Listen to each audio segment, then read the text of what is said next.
Hi, my name is Greg Hillis. I'm a professional horn player here in the Cleveland area, and I've got a few warm-ups and scale exercises to help you build your technique.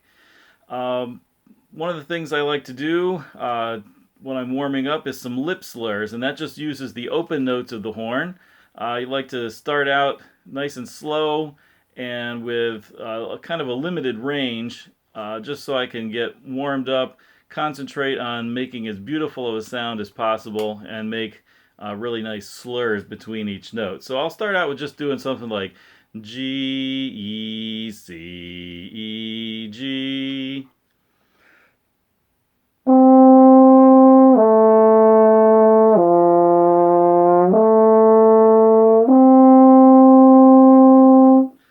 And then you can move down a half step down to second valve.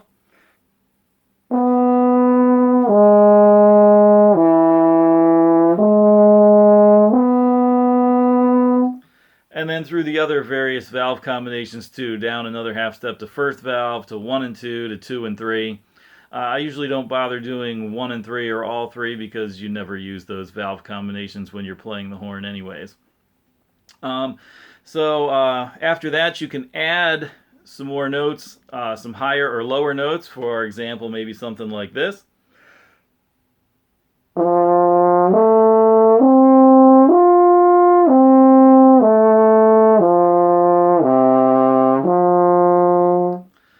So that added another note above and another note below what I did before.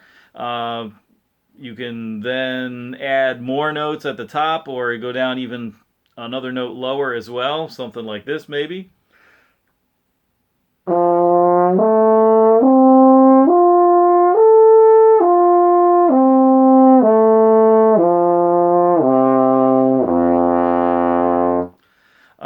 Or not even do all the notes together. You could just do the three lowest notes.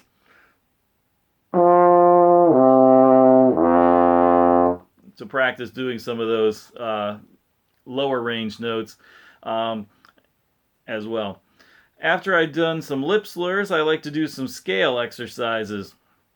I like to do a different scale every day. You could do a different one every day or a different one every week. Either way, there's 12 major scales. If you do all 12 of them, if you do one a day, you'll get through all 12 of them 2.5 times in a month, just about. And if you do one a week, you'll get through all 12 of them about 4 times, a little more than 4 times in a year. And that'll help build, if you make sure you do all of them, that'll help build your technique. You won't have anything that you can't play eventually. So some of the things I like to do with the scales, just start out just playing the scale up and down, nice easy quarter notes.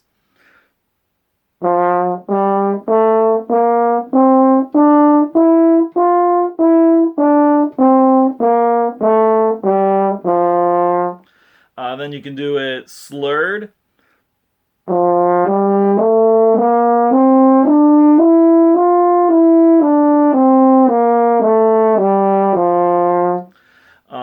You can change the slur patterns. You can do 2 slurred, 2 tongue.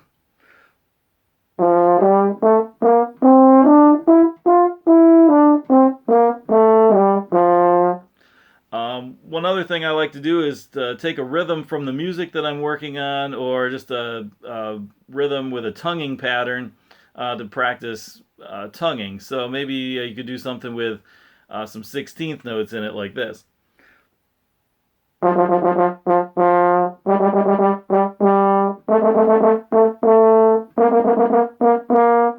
so on up the scale and down the scale. Another thing I like to do with the scale is to start on the different notes of the scale. So I'll play the C scale like I just did, but then I'll start on the second note of the scale, D, and go from D to D. So like this.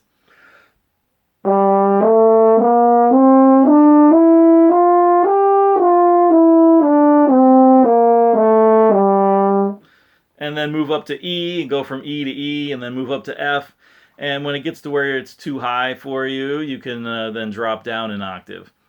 I do recommend trying to go as high as you can, and even to try to go one note past that, because that'll help build up your high range.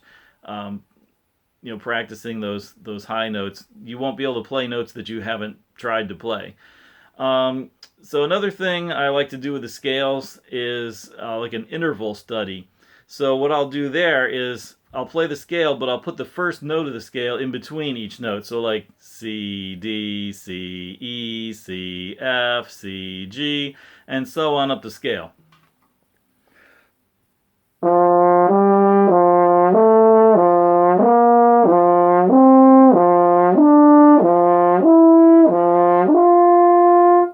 And then you can do the same thing going back down.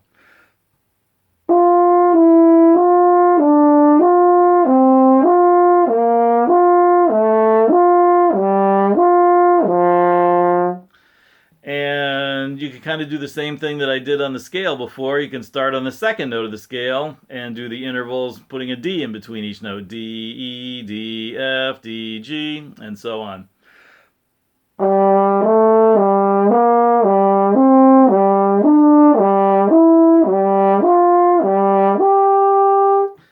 And if you do that and you go through all of that, you'll in the course of the time doing each of the major scales, you'll hit every possible interval jumping between up to an octave. So hopefully this gave you a few ideas of some things that you can do to practice your technique, improve your skills, and keep you busy during this time when you're away from school. So good luck with your horn playing, and have fun with it.